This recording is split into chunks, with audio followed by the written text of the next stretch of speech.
Kalena dhamma sawanang etamang kalamutamang. Part 7a. Here and Now, kumpulan pengajaran cara hidup meditatif.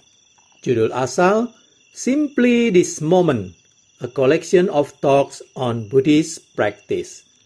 Penulis, Ajahn Brahm. Penerjemah, Chuang. Penyelaras, Tasvan Santacitta. Penyunting, Handaka Wijananda. Penata, Intan Dita Diwara. Penerbit, Ehipasiko Foundation. Cetakan pertama, April 2017. Salinan ceramah dalam buku ini, jika tidak diberi keterangan lain, disampaikan kepada para biku di Bodhinyana Monastery, Serpentine, Australia Barat. Topik utamanya mengenai perenungan bijak, hak asasi manusia, tuntunan meditasi, dan sikap mental dalam menjalani hidup menuju keterbebasan sejati. Kebebasan yang dijunjung tinggi bukanlah kebebasan punya keinginan, namun kebebasan dari keinginan.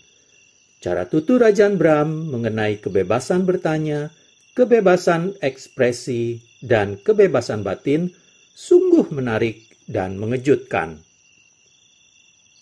Bab 7, Menjalani Dhamma, 10 Mei 2000. Saya sudah menjadi biku untuk waktu yang lama. Dan hakikat tujuan kehidupan monastik saya bukanlah untuk membangun wihara atau pergi keluar dan mengajar. Tujuannya adalah untuk menjalani Dhamma. Dhamma adalah sesuatu yang perlu kita rasakan. Pada mulanya, kita pikir bahwa kita tahu tentang Dhamma. Lalu dengan keyakinan dan latihan lebih banyak, kita mengembangkan lebih banyak kebijaksanaan dan pemahaman, sampai akhirnya meraih penembusan Dhamma dengan sempurna. Dhamma itu ehipasiko, mengundang kita untuk datang dan melihat, kemudian melaju terus ke dalamnya. Dhamma terus menarik kita masuk. Salah satu kualitas Dhamma yang menakjubkan adalah makin Anda mendengarkannya, semakin Dhamma menarik Anda masuk, menguasai Anda sebagai hal terpenting dalam hidup, hal terpenting dalam banyak kehidupan. Anda tidak bisa melawan undangannya untuk masuk, menyelidiki, dan memasuki Dhamma lebih dalam. Itulah sebabnya Dhamma juga disebut Opanayiko, terus menuntun kita ke dalam. Tujuan Dhamma. Semakin banyak kita berlatih, semakin kita menemukan keindahan Dhamma dan pelepasan yang ada dalam Dhamma. Saya menyebutnya pelepasan, karena begitulah yang dirasakan pada setiap langkah jalan ini. Dengan setiap kemajuan kita dalam latihan Buddhisme, kita merasakan makin banyak pelepasan dari kesulitan dan beban. Sejauh yang berkenaan dengan batin, maka batin menjadi makin baik. Jika berkenaan dengan tubuh, makin lama tubuh makin memburuk. Tetapi kita tidak bisa berbuat banyak mengenai tubuh. Namun paling tidak, jika batin bertambah baik dan terus bertambah baik, hal itu memberi kita sesuatu untuk diharapkan dalam latihan kita. Itulah yang disebut latihan Opanayiko. Latihan yang menuntun pada kemajuan.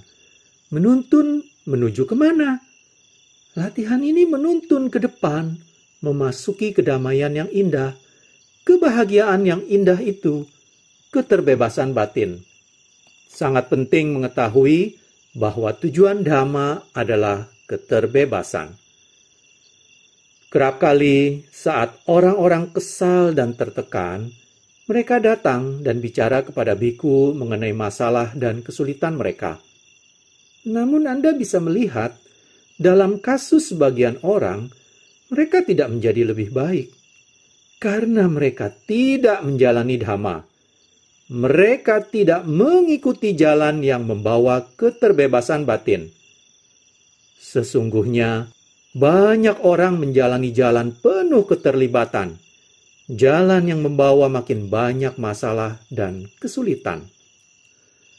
Anda tahu itu akan demikian, karena mereka membuat lebih banyak kerumitan dan kelekatan terhadap dunia. Itulah jalan yang membawa duka. Ketika orang-orang datang untuk menemui para biku, dan mereka berduka karena suami mereka telah meninggal, atau anak mereka telah meninggal, atau mereka sangat marah tentang sesuatu hal, itu membuat Anda segera terheran-heran mengenai kenapa mereka memiliki kelekatan itu. Anda sudah mengalaminya dalam masa kehidupan ini, tapi jangan lakukan lagi. Anda mungkin ingin menikah atau menjalin hubungan, tapi tidakkah cukup sudah memperhatikan badan dan batin ini dibanding berusaha menemukan pemenuhan dalam hal-hal yang pada suatu tahapan selalu berujung pada perpisahan? Ketika kita memahami dhamma, kita memahami latihan melepas, latihan pelepasan keduniawian. Latihan membebaskan badan dan batin dari keterlibatan dunia adalah jalan yang akan membawa makin dan makin banyak kebahagiaan, kedamaian, suatu sensasi kelegaan, dan kebijaksanaan. Itulah salah satu aspek lain dari dhamma ini. Dhamma dapat dilihat langsung oleh setiap orang bijak. Itulah Pancatang Wedittabbo Vinyuhi. Saya duduk di sini dan mengajar dhamma yang dapat Anda setujui atau tidak. Anda dapat menerima atau menolaknya. Karena kedua sikap itu tidaklah benar-benar penting. Satu-satunya hal yang seorang guru bisa lakukan adalah menunjukkan jalan. Apakah orang-orang ingin mendengarkan atau tidak, benar-benar terserah mereka. Saya tidak bisa memaksakan. Pokoknya, setiap orang harus mencari bagi dirinya sendiri. Tugas saya adalah menunjukkan dan mendorong Anda untuk mencobanya. Saya harus menggunakan taktik menjual jitu untuk jhana, wawasan, dan kecerahan semampu saya. Karena hal-hal ini memungkinkan dicapai oleh manusia. Saya harus berusaha dan mendorong setiap orang bahwa hal ini mungkin dicapai, bahwa setiap dari Anda bisa meraihnya. Begitu saya meyakinkan orang-orang tentang hal itu, maka orang-orang mengerahkan daya upaya. Itulah bergerak maju. Dan ini menciptakan keadaan indah batin ini dan sensasi keterbebasan. Itu juga menciptakan kebijaksanaan. Makin banyak latihan seseorang, makin ia memahami batin dan kepribadian ini dengan semua hal yang menggantunginya. Pencarian kebahagiaannya, masalah yang muncul dari niat buruk terhadap dirinya sendiri dan kepada orang lain. Anda melihat semua itu murni sebagai kegilaan belaka. Jika Anda mengalami momen niat buruk terhadap siapapun, terhadap diri Anda sendiri atau terhadap kehidupan, maka Anda gila. Anda tidak waras karena Anda hanya menyakiti diri sendiri. Dan Anda menciptakan kesengsaraan bagi diri Anda. Membuka batin menuju kebenaran. Orang-orang dewasa mengasuh kama mereka sendiri. Jika kita marah terhadap cuaca, itu bukanlah salah cuaca. Jika kita marah kepada paku karena bengkok ketika kita sedang memalu paku tadi ke sepotong kayu, itu bukan salah pakunya. Itulah kehidupan. Selamat datang di kehidupan. Orang-orang yang melawan kehidupan sedang berada dalam penyangkalan. Menyangkal bahwa segala sesuatu bisa tidak beres. Menolak bahwa mereka tidak dapat mengendalikan. Orang-orang biasanya mengatakan bahwa mereka itu terkendali. Mereka bilang hidup berjalan sebagaimana yang mereka ingini. Tapi itu bukanlah kebenaran kehidupan. Yang saya maksud adalah dunia luar, cuaca, pepohonan, paku, dan buku. Jenis dunia seperti itu sepenuhnya berada di luar kekuasaan dan kendali kita. Meskipun kita memiliki sedikit kemampuan untuk memanipulasi dunia, janganlah tersedot ke dalamnya dan berpikir Anda yang mengendalikannya. Jika Anda bertindak demikian, itulah yang disebut kelekatan. Kelekatan adalah apa yang kita pikir kita kendalikan. Ketika kita menyadari bahwa kita tidak mengendalikan apapun, maka kita terbebas dari kelekatan. Kita bisa sekedar mengapung dan ikut mengalir daripada terbebani semua hal ini. Inilah kebijaksanaan yang muncul ketika kita bermeditasi. Makin banyak kita berlatih, makin kita paham. Ada suatu rasa terbukanya batin menuju kebenaran. Tapi dengan terbukanya batin menuju kebenaran itu, kita harus sangat hati-hati, karena setiap orang berpikir bahwa dirinya bijaksana. Jadi, banyak orang di dunia ini pergi kemana saja dengan berpikir bahwa mereka berpengetahuan luas dan cerdas. Sulit bagi siapapun untuk mengakui bahwa dirinya bodoh. Itu sangat aneh, bukan? Banyak orang yang datang ke komunitas Buddhis di Perth dengan berpikir bahwa mereka itu ahli dalam Buddhisme. Itulah sebabnya mereka datang dan kadang berdebat dengan kita. Mungkin mereka membaca buku, kemudian mereka datang dan berdebat dengan seorang biku yang telah menjalani kehidupan monastik selama 30 tahun. Mereka sungguh-sungguh berpikir bahwa mereka bisa mengakali seorang biku. Jadi inilah kenyataannya. Setiap orang berpikir mereka itu ahlinya. Mengapa begitu? Karena ilusi dan delusi. Itulah sesuatu yang orang tak bisa lihat. Mereka pikir mereka itu bijaksana. Itulah alasannya mengapa keseluruhan kebijaksanaan ini mengenai yang benar dan yang bukan kebenaran begitu sulit untuk dipahami.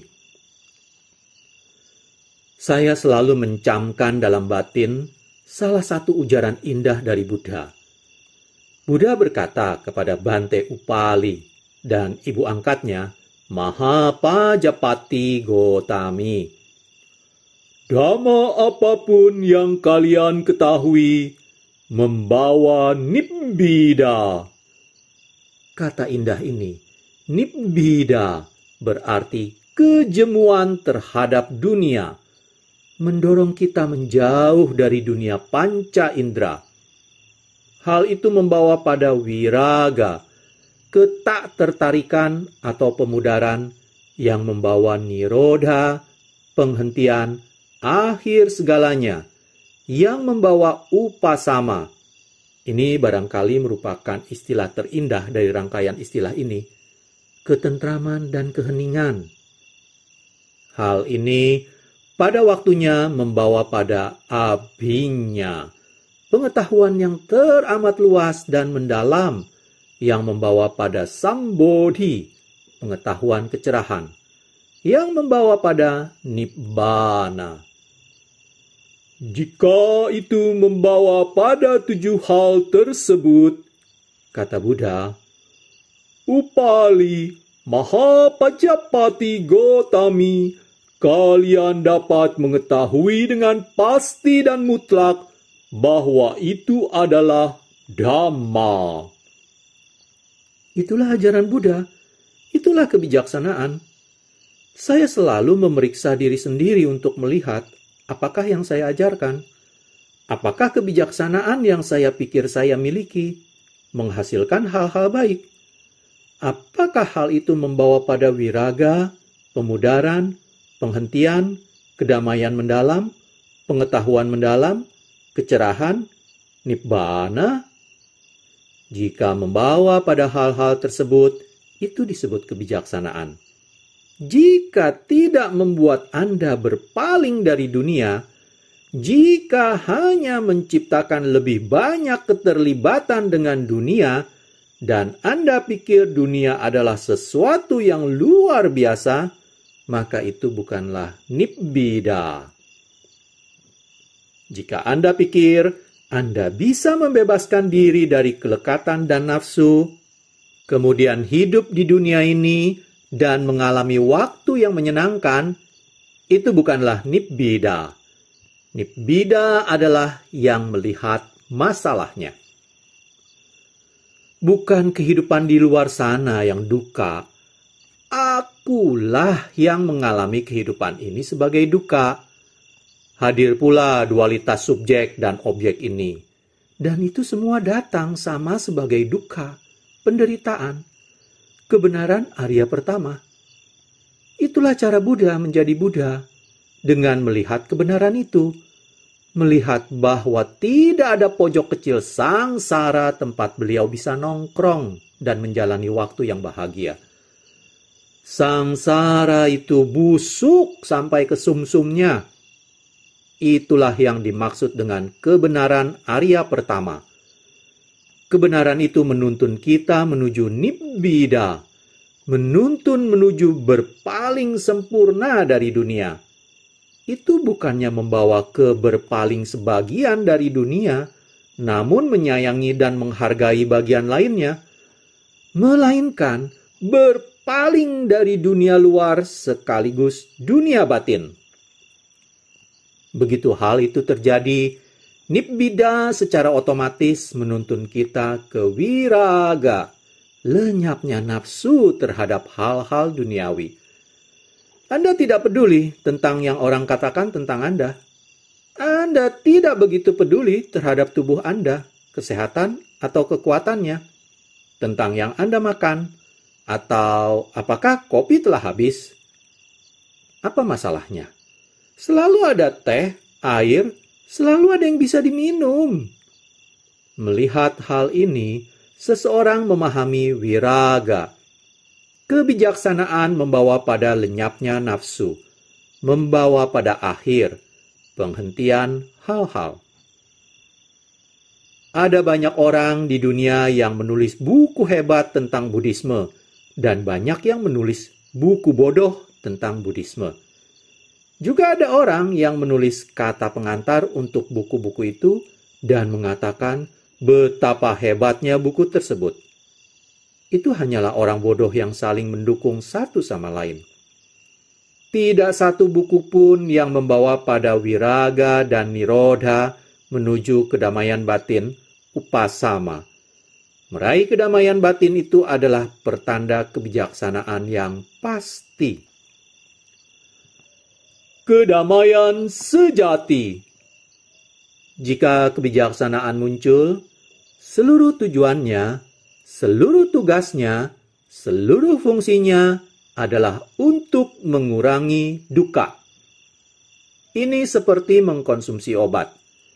Jika itu adalah obat yang benar, Anda menelannya dan penyakit pun hilang atau rasa sakit berkurang. Begitulah caranya. Anda tahu apakah obat itu manjur untuk penyakit itu atau tidak. Jika itu kebijaksanaan dan Anda bisa mengobrolkannya di seputar meja kopi, bicara kepada teman-teman Anda tentangnya, menulis buku tentangnya, tapi ternyata itu tidak membuat Anda damai, tidak membebaskan Anda dari duka, apa gunanya? Sesungguhnya, itu sama sekali bukan kebijaksanaan. Itulah yang kita sebut papanca, perkecambahan batin. Itu hanyalah kesombongan. Itulah sebabnya kebijaksanaan yang membebaskan kita adalah satu-satunya kebijaksanaan yang berharga. Itulah yang dilakukan Dhamma kepada kita begitu Anda sungguh menjadi bijaksana. Itu membawa kedamaian dan keheningan, membawa Anda ke jhana, ke dalam kedamaian sejati. Kadang orang-orang tidak mengetahui apa itu kedamaian. Mereka pikir damai adalah saat mereka melakukan dengan cara mereka sendiri dan berbuat apapun yang mereka inginkan di dunia ini. Tinggalkan saya dalam damai. Apa yang mereka maksud? Apakah itu berarti mereka bisa menonton televisi, menjalin hubungan, dan menghasilkan banyak uang? Itu bukanlah kedamaian di dunia. Kedamaian sejati bukanlah kedamaian di luar, melainkan kedamaian dalam batin. Batinlah yang bisa menjadi tenang, menjadi hening. Itulah kedamaian indah dalam batin. Kadang kita dapat mendengar kedamaian itu di luar, terutama di wihara yang sunyi seperti ini pada malam hari, ketika tidak ada angin, hujan, ketika kata-kata terdengar bergema dalam kesunyian. Itulah kedamaian indah yang dituju Dhamma. Menakjubkan untuk dapat mencondong pada kedamaian alam, keheningan wihara seperti ini.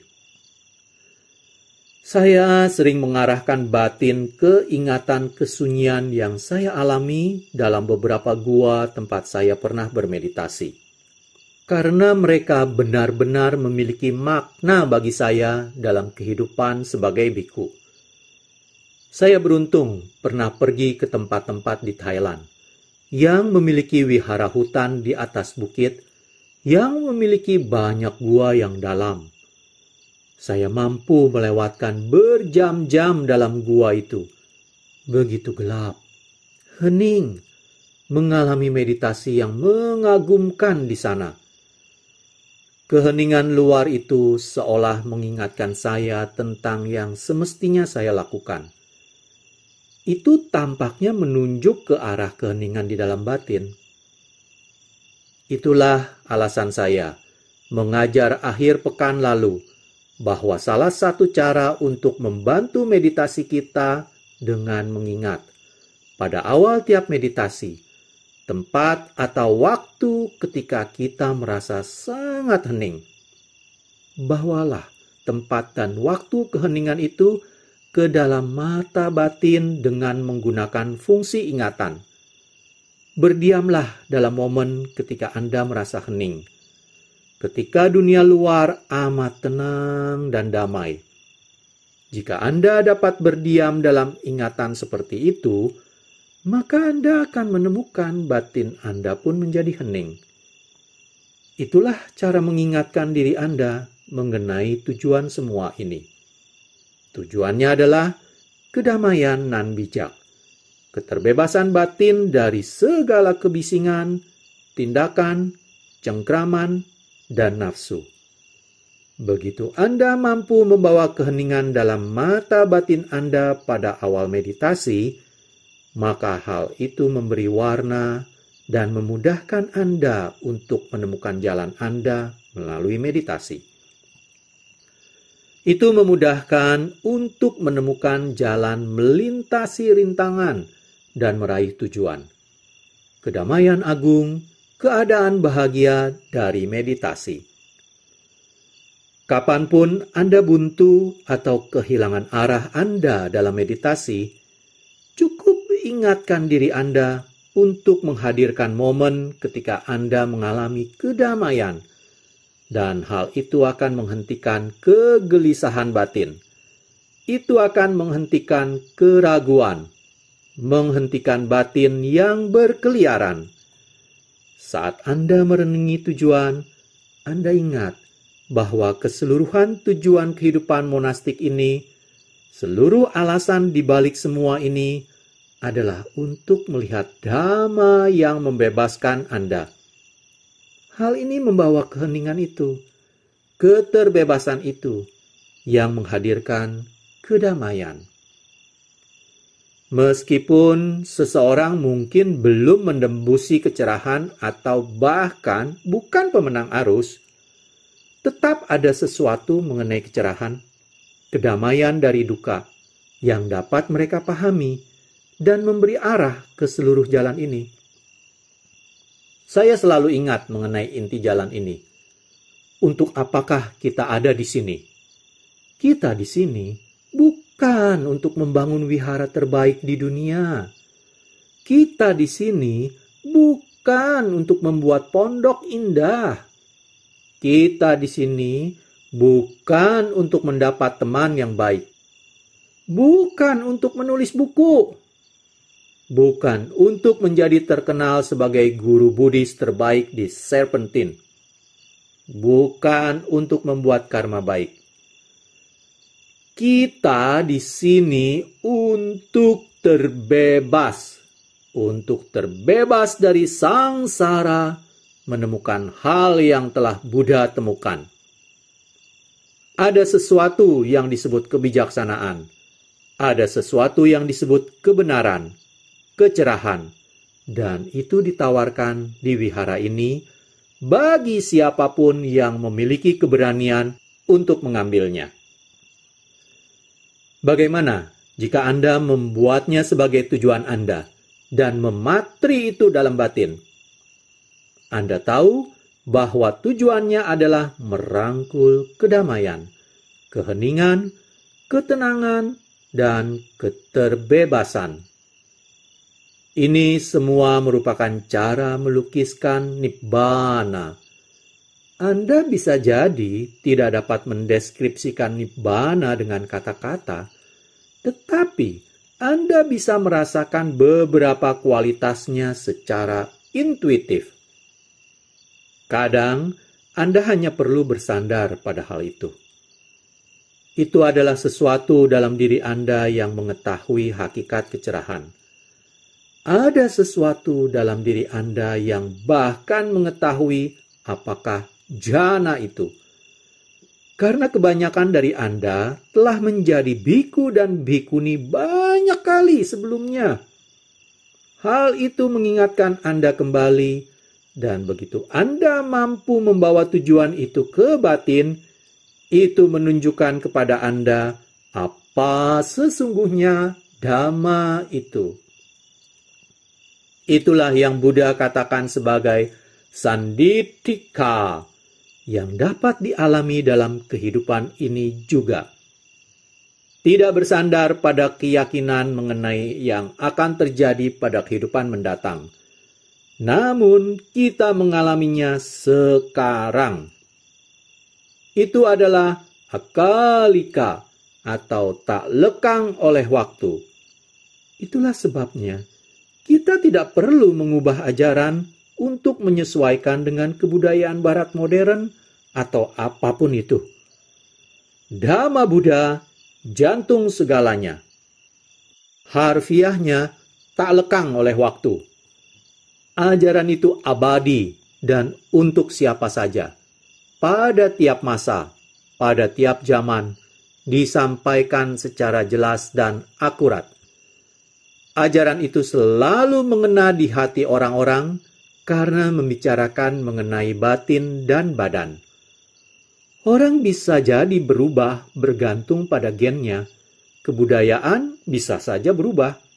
Tapi batin, hati, tidak berubah sebanyak itu. Pada dasarnya sama. Hal itu pada dasarnya adalah masalah si pelaku dan si pengetahu. Begitu kita melihat hal ini dan paham, maka kita mengerti penyebab ajaran Buddha tak lekang oleh waktu.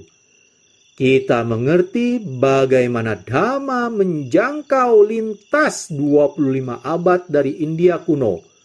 Kebudayaan aneh itu, yang begitu berbeda dengan kebudayaan kita, sampai masyarakat modern kita.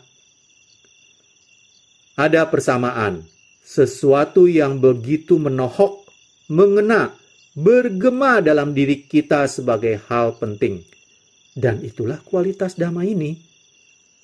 Makna kata dhamma, seperti yang ditulis dengan indahnya oleh Bhante Bodhi dalam salah satu bukunya, The Great Discourse on Caution, diterbitkan oleh Buddhist Publication Society, adalah mencari ke jantung tempat segala sesuatu berasal, ke sumbernya, esensinya, ke yang mutlak, hukum, peraturan di balik segala fenomena.